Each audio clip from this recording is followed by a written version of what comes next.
Bang, misi bang. Aduh, makasih ya. Bang, ini katanya bisa ngerakit PC ya? Oh iya, bisa kenapa? Aku mau dong ngerakit PC yang budgetnya 4 jutaan yang bisa main Genshin rata kanan, bang. Tapi PC-nya tuh harus yang agak lain itu lah. Agak lain ya. Oke deh, ditunggu ya pesanannya. Oke, bang. Halo penduduk bumi dimanapun kalian berada, kembali lagi di Secangkir Teh. Oke teman-teman, sekarang kita akan merakit PC lagi teman-teman ya. Dan komponennya sudah ada di depan kali ini ya. Di sini dia. Oke Om, sekarang kita mau ngerakit PC apa nih? Dan budgetnya berapa? Nah kemarin itu ada customer gitu ya. Orang nggak jelas kayaknya.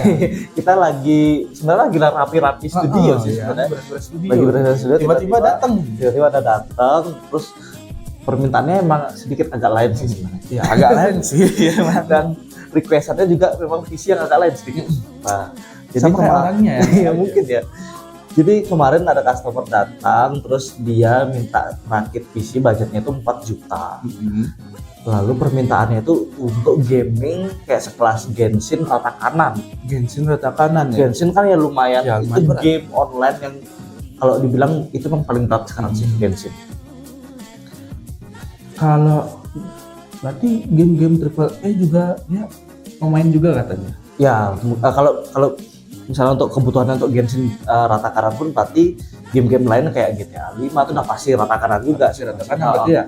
Berarti Genshin ini udah game yang saat ini ya bisa digolongkan Ya untuk di berat ya. bukan berat sih. Oke, budgetnya berapa nih? Ya sesuai dengan permintaan sih budgetnya 4 juta. Nah ini yang agak lain sih ini. Jadi kita di sini sempat muter otak sih gimana ya dengan budget segitu. Kalau bisa kan kita ngasihnya PC yang bagus lah, kayak gitu kan bagus. Komponennya mungkin ya karena budget segitu kan pasti ada yang second pasti. Cuman kan ada beberapa yang perlu kita pastikan juga baru seperti itu karena supaya untuk PC-nya kedepannya juga lebih bagus lagi. Nah jadi apakah mungkin? Ini dia. Oke, setelah lama kita muter-muter otak, akhirnya kita dapat komponen-komponennya. Sudah banyak sekali pertimbangan-pertimbangan yang kita pikirkan, yang kita pertimbangkan. Jadi kita mendapatkan komponen yang ada di depan ini. Oke, langsung saja kita bahas komponennya. Yang pertama, prosesornya. Untuk otaknya, karena ini mau dipakai untuk kebutuhan gaming yang mau dipakai untuk rata kanan dan kita nyari yang budgetnya itu ngepres. Jadi jatuhlah pilihan kita ke Intel Core i7 generasi 4. Oke, Intel i7 Gen 4770. Ya, 4770.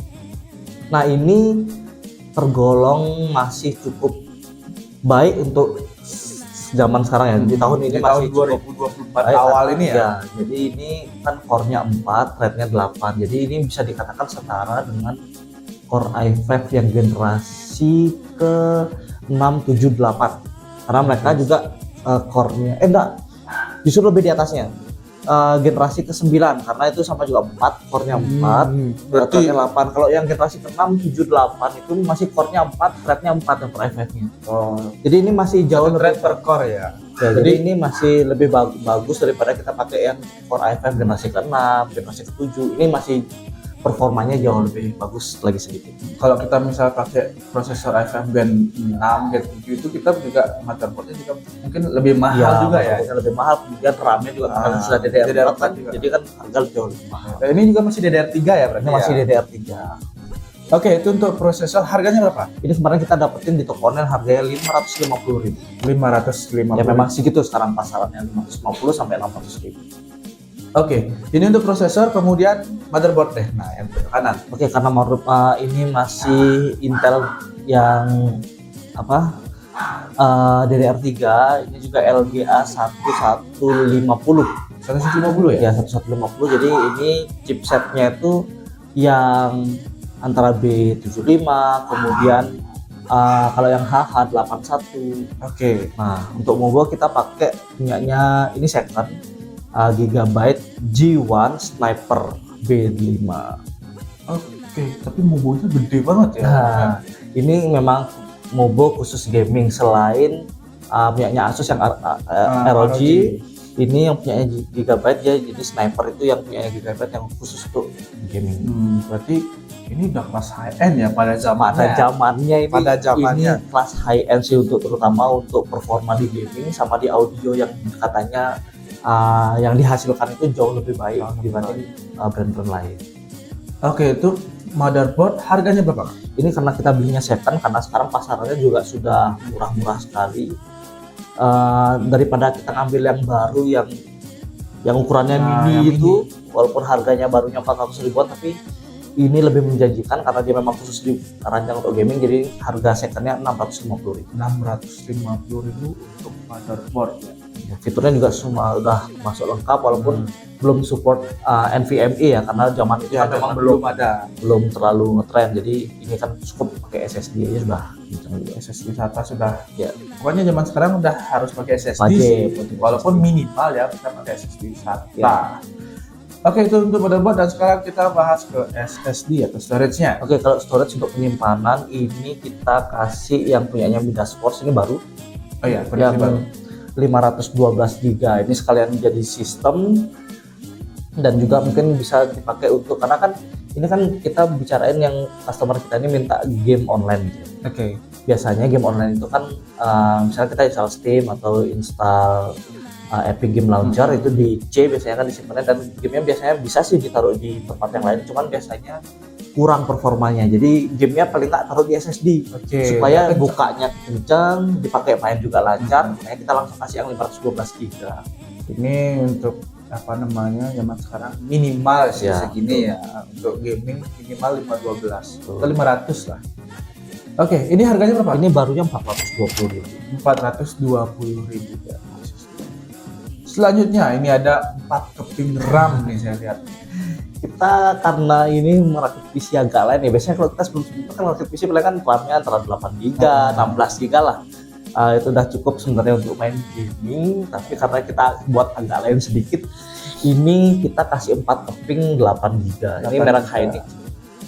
Ini sudah murah, ini baru juga ya, kita belinya di toko online baru, satu kepingnya itu 100 ribu. 100 ribu ya.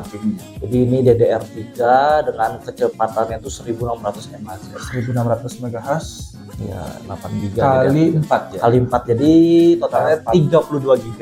Oke, 32 GB. Ini kayaknya udah lumayan lah ya untuk udah cukup lah bisa. Dan kenapa kita kasih 32 GB, karena untuk kebutuhan multitasking pun masih enak. Jadi kalau misalnya nanti customer kita mau pakai untuk live streaming pun, jadi buka aplikasi tapi kan bisa buka game masih bisa. Tapi sebenarnya 16 GB pun sudah cukup sebenarnya. Cuman ini ya adalah sekalian aja biar kali mata murah juga sih. Ya, karena ini DDR3. Ya, Cuma berapa nih? 1600 ya. Oke, harganya 100 ribu per keping ya teman-teman ya. Per keping, dan kita menggunakan 4 keping jadinya 400 ribu. Oke, itu untuk RAM. Selanjutnya ada CPU cooler. Nah, CPU cooler ini agak unik juga ya, agak lain juga sih. Agak lain, gede ya. Kita karena ini kebutuhannya juga untuk gaming kan, jadi kita perlu CPU cooler yang bisa mendukung CPU-nya bekerja supaya dia tetap dingin. Nah, banyak sih sebenarnya di pasaran itu yang jual CPU cooler RGB lah dan lain sebagainya, harganya mungkin murah di bawah 100 ribu bahkan 200 ribuan. Tapi kita memilih Cryoric H7 ya. Ini sebenarnya HSF keluaran tahun sekitar 2015-2016 gitu ya. Tapi ini terbaik di kelasnya pada saat itu untuk pendingin CPU. Jadi ini terbaik di kelasnya waktu itu pada saat itu untuk pendingin CPU. Dan sekarang kalau di second-secondnya dijual sekitaran harga 300 ribuan. Jadi ini modelnya tower ya teman-teman. Tower. Gede loh, bongsor, dan juga ini punya 3 heat pipe. Ya walaupun kelihatannya kayak 6 heat pipe, sebenarnya ini 3 heat pipe ya teman-teman ya, karena ini nyambung. Ini dihitungnya 3 heat pipe. Tapi ini udah terbaik pada zamannya. Ya, untuk prosesor ini kayaknya udah lebih dari cukup ya. Sudah cukup banget. Oke, ini untuk CPU cooler, dan selanjutnya apa ya? VGA ada. Ya. Nah, ini ada VGA yang menarik juga. VGA kita pakai juga yang flagship pada zamannya, Pada zamannya. yang VGA killer pada zamannya waktu itu sempat membuat Nvidia ketar-ketir. Ya, jadi ini punyanya AMD RX 580 merek Sapphire. 580 Sapphire, tapi ini gede banget ya. Ukurannya besar banget. Kita memang kali ini komponennya Gede-gede semua. iya bongsor-bongsor jadi Gede-gede semua ya. Mobo, kemudian yang lain-lainnya juga besar-besar itu. Oke, ini VGA Sapphire RX 580 yang berapa giga ini? Yang ini yang 4 GB. 4 giga GDDR 5. Ini juga flagship di kelasnya, bahkan sampai sekarang pun masih banyak orang-orang pakai karena Harganya juga harganya murah dan dia juga masih bisa mainkan game-game zaman sekarang itu dengan lancar. Dan ini memerlukan berapa ini? 8 plus 6 6 pin pin ya. Sebenarnya bisa di undervolt untuk 8 pin aja. Cuma nanti kurang performa. Performanya nanti kurang. Nanti kita pakai full slot. Betul.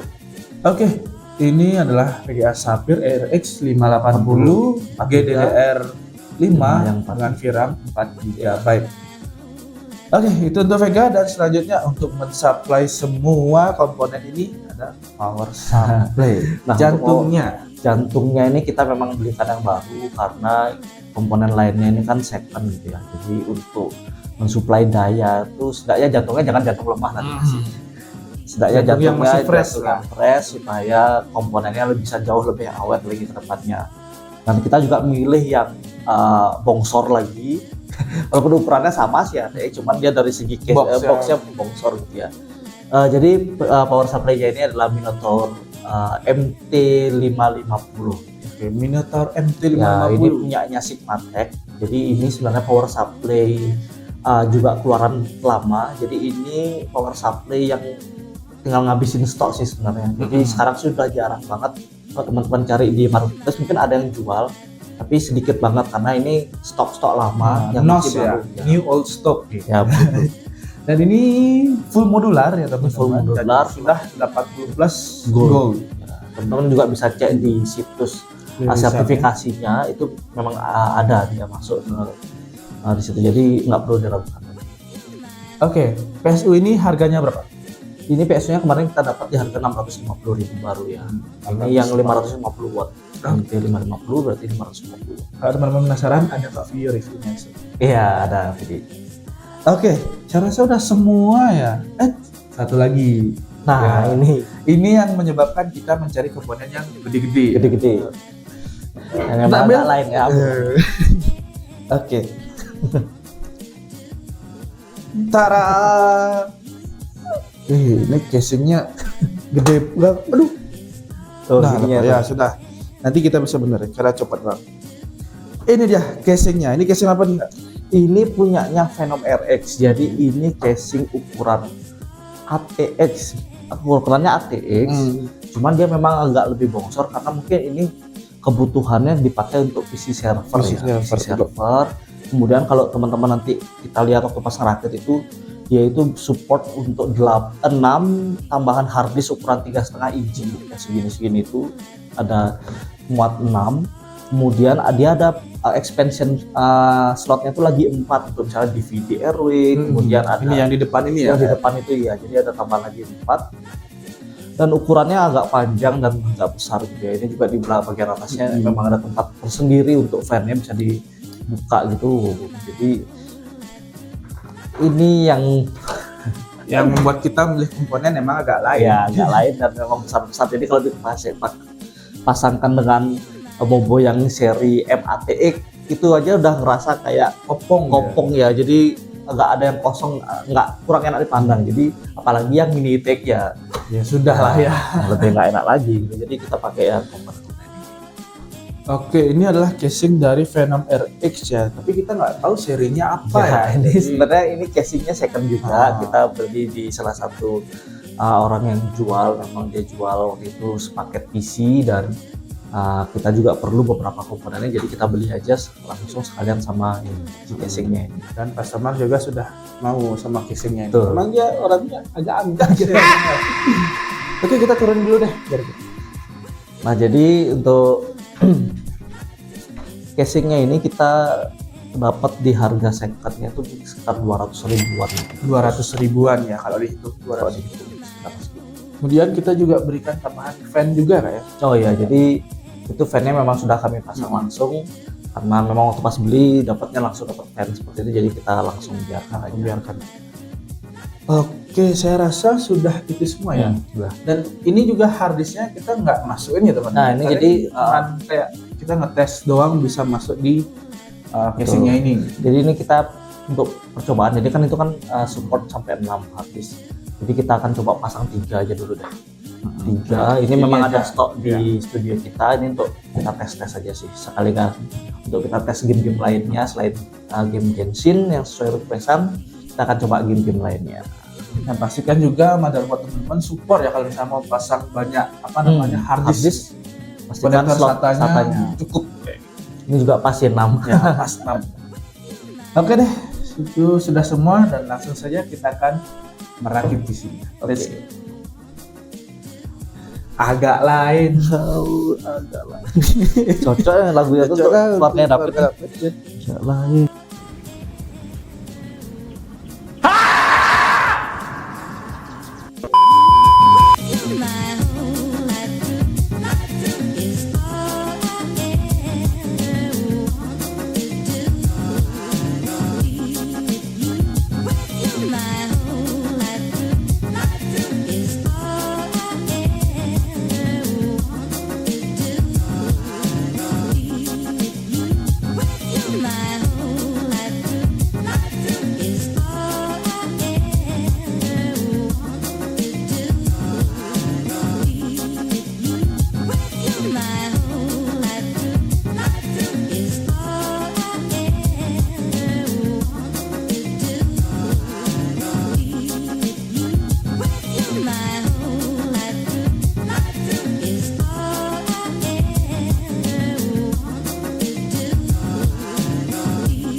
Oke teman-teman, jadi ini power supply-nya ada sedikit masalah ya kayak. Jadi kita coba garansi. Ini PSU Minotaur MT550-nya ini bisa nyala tapi kayak nggak kuat gitu loh kalau dinyalain. Mungkin teman-teman udah lihat tadi sekilas. Jadi kita tukar PSU-nya menggunakan PSU yang ada di stok di studio. Kita menggunakan yang ada di stok di sini. Ini ada FSP Hexa Plus 500 watt. Ini tadi kita sudah coba sekilas, tadi udah mau nyala. Dan nanti kita akan pasang-pasang lagi ya. Aduh, ini cukup meresahkan ya, apalagi untuk pin CPU di pojok di sana itu. Wih, ini besar, susah buat ngelepas. Tangan kita juga gede, buat masuk sana juga susah ya. Oke, kita lanjut dulu. Let's go. Oke teman-teman, jadi ini kita sudah selesai memasang komponennya nggak di power supply ya lebih tepatnya, dan dengan segala keriuhannya. Oke, langsung saja kita tes lagi. Tadi udah sempat nyala dan kita udah pasang, kita akan tes lagi.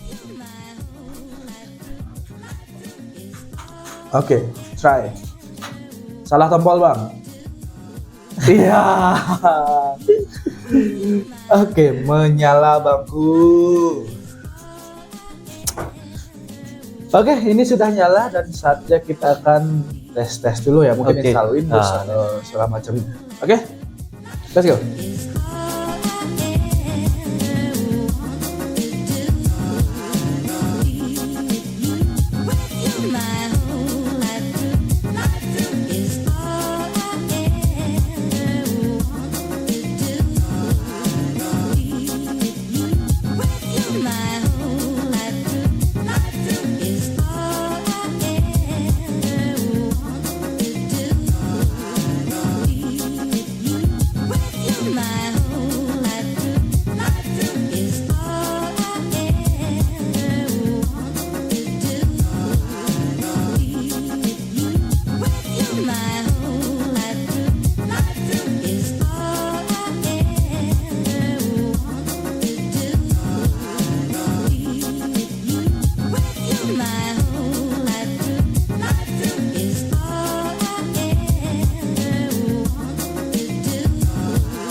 Oke teman-teman, jadi ini dia PC-nya ya, udah jadi.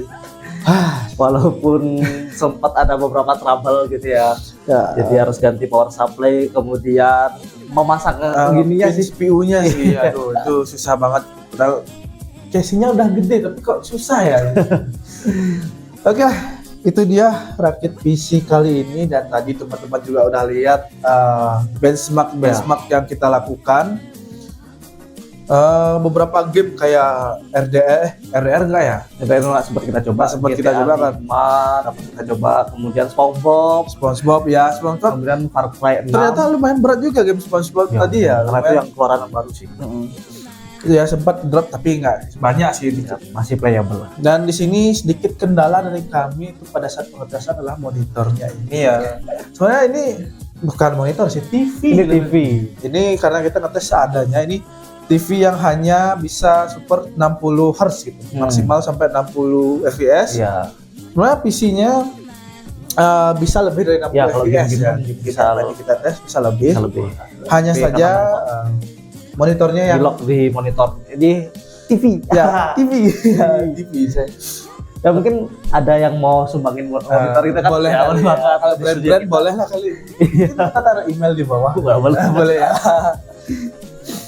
Oke deh, mungkin itu kesimpulannya sekarang nggak? Ya kesimpulannya jadi mungkin nggak kita buat PC dengan budget 4 juta untuk gaming sekelas Genshin ya, Genshin rata kanan ya inilah dia bisa, dan sebenarnya masih bisa ditekan lagi budgetnya sih, cuman karena budgetnya kita maksimalin supaya dapat 4 juta, jadi komponen-komponennya kita cari yang besar-besar juga. Iya. Kalau misalnya teman-teman cari komponen yang mungkin kayak MATX gitu kayaknya masih bisa di press lah fresh ya lagi. budgetnya. Oke, saya rasa itu sudah semua. Kalau teman-teman suka dengan video-video kita, jangan lupa tinggalkan like dan juga subscribe ke channel YouTube kita. Dan sebentar lagi kita akan giveaway. Mantap, itu bukan. Ditunggu nanti ada pengumumannya di video selanjutnya. Oke, sampai jumpa di video selanjutnya. Bye.